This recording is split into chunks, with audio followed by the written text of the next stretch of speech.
Chad a couple of minutes ago. They said, oh, this is wonderful. We need to do this every day. Right? That's right. Every day. That's right. You can't do it collectively. You can do it at least consciously. You know what I mean? You got to stay connected. I've been given a wonderful, wonderful assignment to introduce preeminent authority on African history, ancient African history, and history in general. Brother Tony Browder graced our classes. Back in the day, I don't know how many of you are familiar with, we used to operate and run the ancient African history classes. We had them over at the Homewood Library, and they ran for about 6 years. And the place to be on Tuesday was at the ancient African history class. We had some very profound brothers come through. That's right, that's right. Brother Tony being one of them. He graced us on at least 3 occasions with his works. And I don't know, those of you who are familiar with contributions to Nile Valley civilization know that that is the text. That is your study guide. Anything you want to know about African history, you want to get that and grow from there. He covers everything in it. He's put out books from the Browder files, 22 essays. His daughter is even an author, so she has a book here also. So it brings me great pride and pleasure to introduce to some and present to others the man of the hour. So without further ado, I want to bring on Brother Tony Browder.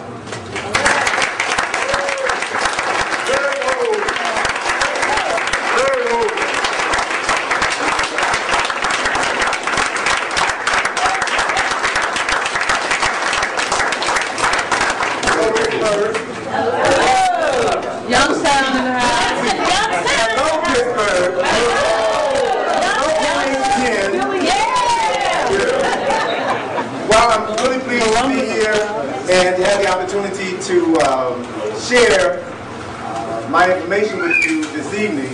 I had the pleasure of meeting Brother Kaka. You all have had the pleasure of knowing him all of his life. And I met him in 2001 on one of our trips to Kemet. And to say that he was the life of the trip is an understatement. But I was really pleased, Brother invited me to come up and to share some information with you about a subject that is off the subject that I normally talk about, but it's still very much related to the subject. And I'll tie all of those pieces together. But Brother Kaka asked me to do one thing before I get started, and that was to address a question that Grandma just put to him a minute ago when she received her sweat cloth. Apet Sut. What is Apet Sut? How many people have traveled to Kemet before? Right? Those of you who have traveled to Kemet know that Apet Sut is in the city of Waset, which the Greeks renamed Thebes, which the Arabs renamed Luxor or Karnak. Waset is the site of the greatest temple complex ever created by human beings on earth. This temple complex is so vast that you can take every church built in London, England, and put them inside of this temple and still have room for 2 football fields. Wow. It was documented as the oldest university on earth. So these temples were not just temples in the contemporary interpretation of a temple. They were centers of education, institutions of higher learning. And the priests who moved about, the priests and priestesses who moved about within these temples were scholars of the highest magnitude. They were responsible for studying the heavens and the movement of the stars, the sun and the moon across the heavens. And as a result, they gave humanity the first calendar of 365 and a quarter days. They were responsible for giving us the first systems of writing. They were responsible for creating the first library. There were tens of thousands of books in the Apet Sut, the most selective places. They were responsible for giving us mathematics, geometry, calculus, engineering, architecture, philosophy, medicine, theology. So Kemet, specifically the Apet Sut, and the Waset, most selected places, was where that was in ancient times where the United States of America is today.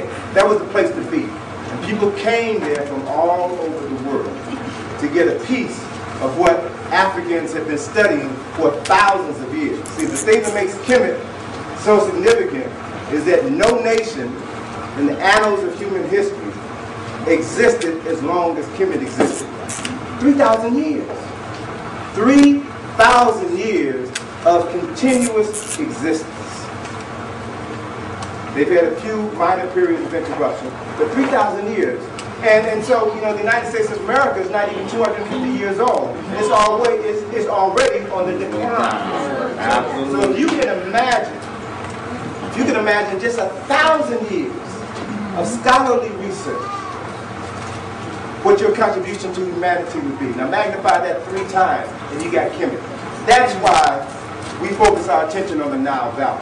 That's why Kemet is so important to us. And we know, architecturally, from an astrological standpoint, from a sociological standpoint, Kemet was initially populated and inhabited by indigenous African people. Yes. Indigenous African people.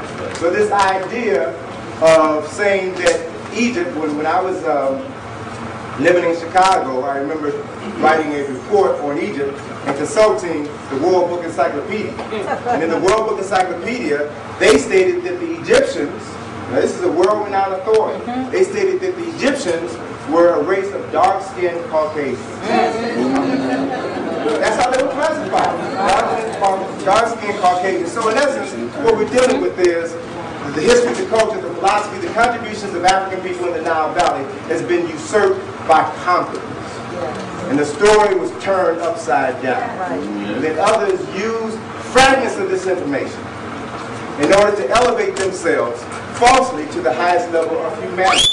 And thus they propagate the lies about the ancient African world. And one of the significant aspects which relates to what I'm going to talk about this evening is that Kemet was the source of knowledge. Not just knowledge about the world, but knowledge about the universe. It had been cataloged and retained for thousands of years. But when the Europeans began coming in, first to study this knowledge, and then as conquerors, they took the fragments of this information that they could understand in their limited understanding, took that knowledge back to Greece, back to Rome, and they became the creators of culture and civilization within the European world, with just a fragment of African knowledge. And so it was these fragments which are now being popularized and promoted throughout the world as the secret. The secret.